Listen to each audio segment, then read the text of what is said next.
Houston is underwater once again. A slow-moving storm system stalled over the city on Sunday, dropping up to 4 inches of rain in just hours, transforming freeways into rivers, stranding drivers, and halting air travel. Stay with us, because this flood story is still unfolding. On Sunday morning, a sluggish line of storms drifted into Houston from the north and refused to move on.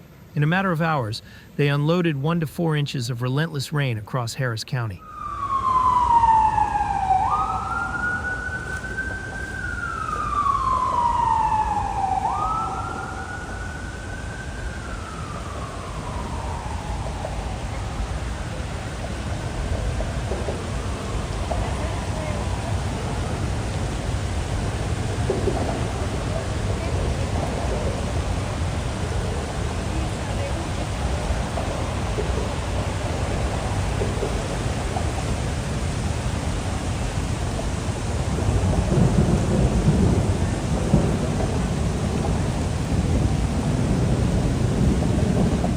The ground was already saturated, and the city's vast network of bayous and storm drains quickly became overwhelmed.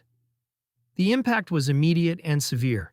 Major freeways, the arteries of Houston, turned into impassable waterways. On Interstate 10 at Lockwood, cars were swallowed by rising water. Along the South Loop near Woodridge, traffic ground to a halt as vehicles floated, stalled, and waited helplessly for rescue. Local footage captured chaotic scenes, drivers abandoning their cars, others attempting to inch through chest-high water before finally stalling out. At Interstate 45 near Wayside Drive, 2 vehicles sat nearly submerged beneath an overpass, a chilling reminder of how quickly floodwaters can rise. The National Weather Service responded with flash flood warnings, covering much of Harris County.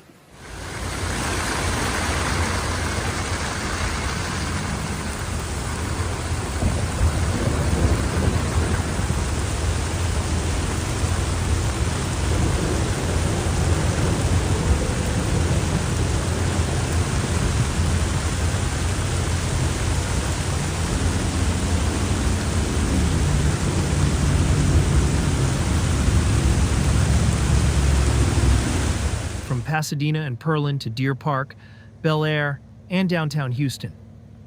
The message was simple, but urgent. Turn around, don't drown. Officials stressed that most flood fatalities happen in vehicles, and one wrong decision at a water-covered intersection can be fatal. The danger extended well beyond the roads. In low-lying apartment complexes, residents described torrents of water rushing inside within minutes.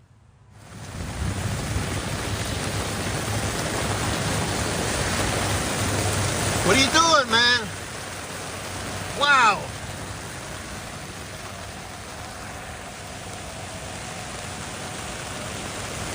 We have flash flooding in Houston. And this is not what you're supposed to do. Look at this. Yeah, you're not going to make it. Better turn in that parking lot. Oh, man, here we go. Yep. Yep. What happens?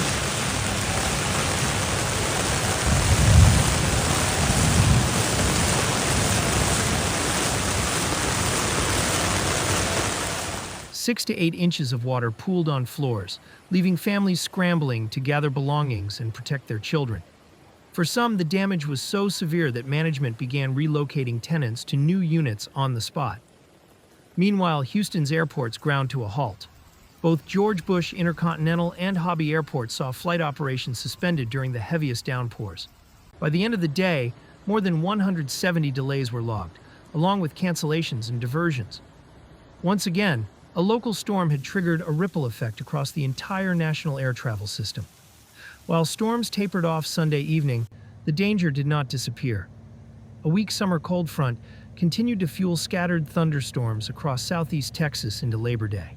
Areas north and west of Houston, including Katy, the Woodlands, and Conroe, faced a Level 2 flood risk, while the urban core remained at Level 1. For Labor Day Monday, the forecast called for 50 to 60% rain chances, especially during the morning and early afternoon. Totals of 1 to 1.5 inches were likely, with isolated spots seeing more than 3 inches. enough to trigger new flash flooding where ground was already saturated. The good news, conditions were expected to improve by midweek. As the front pushed through, drier air and lower humidity promised a stretch of calmer, sunnier weather.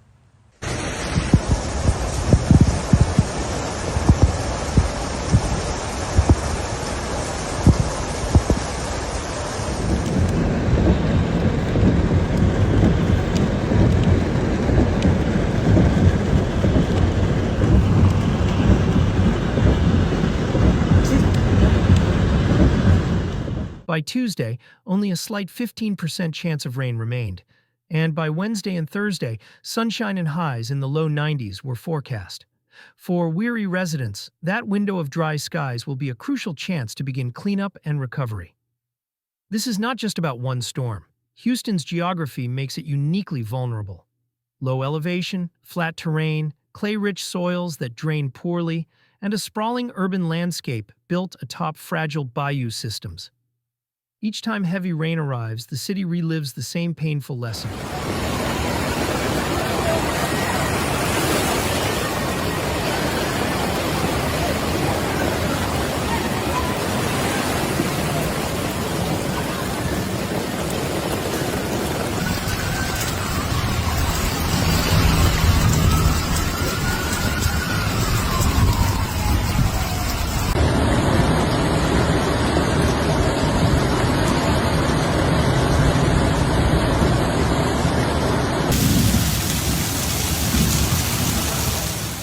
Past disasters, from Tropical Storm Allison in 2001 to the Tax Day flood of 2016 and the catastrophic Hurricane Harvey in 2017, have etched deep scars.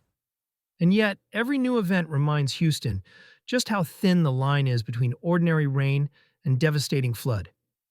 Houston floods once more. Streets become rivers, homes fill with water, airports shut down, and families scramble for safety. This is not simply a story of weather.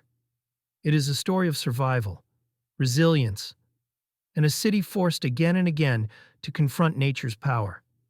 So stay alert, stay safe, and remember the warning that can save your life. Turn around, don't drown.